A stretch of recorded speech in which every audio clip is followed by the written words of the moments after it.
ఉన్న వారికి 19 తగలేని వారికి 15,000 రూపాయలు ఇస్తామన్న మాట ప్రకారం ఆయన ముఖ్యమంత్రి అయిన వెంటనే ఆ పథకానికి అమలు చేసి గత నెలలోనే మనకి 4,000 రూపాయలు పెంచి ఆ 3 నెలలు ఇవ్వాల్సిన పడిన 3,000 రూపాయలు 4,000 రూపాయలు కలిపి 7,000 గత నెలలో 1వ తారీఖున మీ అందరికీ మేము వచ్చి అందజేయడం జరిగింది.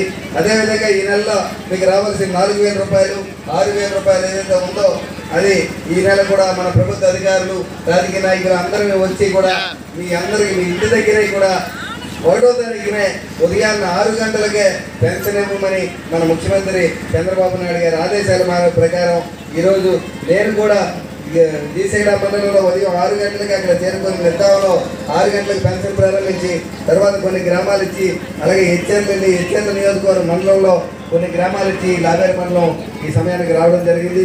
మీకు చాలా మందికి ఈరోజు పెన్షన్లు కూడా అందుకున్నారమ్మా? పెన్షన్ తీసుకున్నారా? అలాగే ఇక నాతో కూడా నా చేతుల మీదుగా కూడా కొన్ని పెన్షన్లు ఇవ్వడం జరిగింది. అలాగే ఇంకా ఎవరైతే చాలామంది ఆశిస్తున్నారో ఎదురు చూస్తున్నారు కొత్త పెన్షన్లు ఎప్పుడు వస్తాయి, మేము కూడా పెన్షన్లకు అడుగులు ఎప్పుడు వస్తామని చూస్తున్నారు. తప్పనిసరిగా చంద్రబాబు నాయుడు గారు దీని మీద ఒక పాలసీ నిర్ణయిస్తున్నారు. ఎవరెవరికి కొత్త పెన్షన్లు ఇవ్వాలి, ఏ ఏజ్ వారికి ఇవ్వాలి, ఎలాగివ్వాలి అనే దాని మీద ఒక పద్ధతి చేస్తున్నారు. అది పూర్తయిన వెంటనే తప్పకుండా కొత్త పెన్షన్లు కూడా మనందరికీ కూడా అర్హులైన అందరికీ కూడా కొత్త పెన్షన్లు కూడా